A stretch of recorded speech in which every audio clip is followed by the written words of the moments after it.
മാമുക്കോയെ പ്രധാന വേഷത്തിലെത്തിയ ഹ്രസ്വചിത്രം അൽ മൊയ്തു ശ്രദ്ധ നേടുന്നു. മീഡിയ സെറ്റർ എന്ന നിലയിൽ ഒരുക്കിയിരിക്കുന്ന ഹ്രസ്വചിത്രം പുറത്തു വന്ന ദിവസങ്ങൾക്കകം 1 ലക്ഷം പേരാണ് ഇത് സന്ദർശിച്ചത്.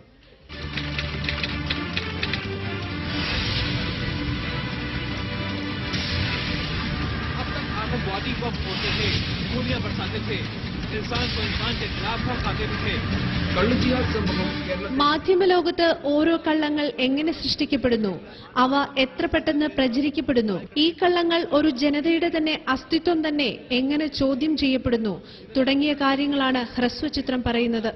ശബരിമല സീസണിൽ പോലും കറുത്ത തുണി വിൽക്കാൻ സമ്മതിക്കാത്ത കറുത്ത തുണി ക്യാമറ മാറ്റടൂ. ലവ് ജിഹാദിന് പിന്നാലെ കള്ള ജിഹാദുമായാണ് അൽ മൊയ്തു എത്തുന്നത്. അതിന് മൊയ്തുവിന് തന്റേതായ ശൈലിയുമുണ്ട്.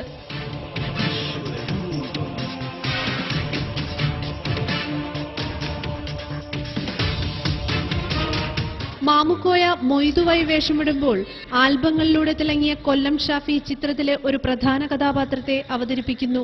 നിർമ്മൽ പാലാഴി, ശശി കല്ലിങ്ക എന്നിവരാണ് മറ്റു കഥാപാത്രങ്ങളാകുന്നത്. സംവിധായകൻ കമൽ, ജോയ് മാത്യു, സുരാജ് വെഞ്ഞാറമൂട് തുടങ്ങി പ്രമുഖരാണ് അൽ മൊയ്തുവിന് പിന്തുണയുമായി രംഗത്തെത്തിയിരിക്കുന്നത്. ഇങ്ങനൊരു സിനിമ അൽ മൊയ്തു എന്നുള്ള പേരിൽ തന്നെ ഒരു കൗതുകം ഉണർത്തുന്നുണ്ട്. അതിന്റെ അകത്തുകൊണ്ട് ഒരു സെറ്റ് നിലവിലുള്ള സോഷ്യൽ ഇഷ്യൂസിനെ വളരെ ക്രിട്ടിക്കലായി, എന്നാൽ അതിന്റെ സത്യാവസ്ഥ പ്രേക്ഷകന് ബോധ്യപ്പെടുത്തുന്ന രീതിയിൽ എടുക്കാൻ ശ്രമിച്ചു എന്നതാണ് അൽ മൊയ്തു എന്ന ചെറുചിത്രത്തെ ശ്രദ്ധേയമാക്കുന്നത്. എങ്ങനെയാണ് വാർത്തകൾ നുണയായിട്ട് ഉള്ള വാർത്തകൾ സത്യമായി നിങ്ങളുടെ മുന്നിൽ അവതരിപ്പിക്കുന്നത്? ഇത്തരത്തിലുള്ള ഒട്ടേറെ സംഭവങ്ങൾ വളരെ തന്മയത്വത്തോടുകൂടി അൽ മൊയ്തു നിങ്ങളുടെ മുന്നിലേക്ക് എറിഞ്ഞു തരുന്നു എന്നുള്ളതാണ്.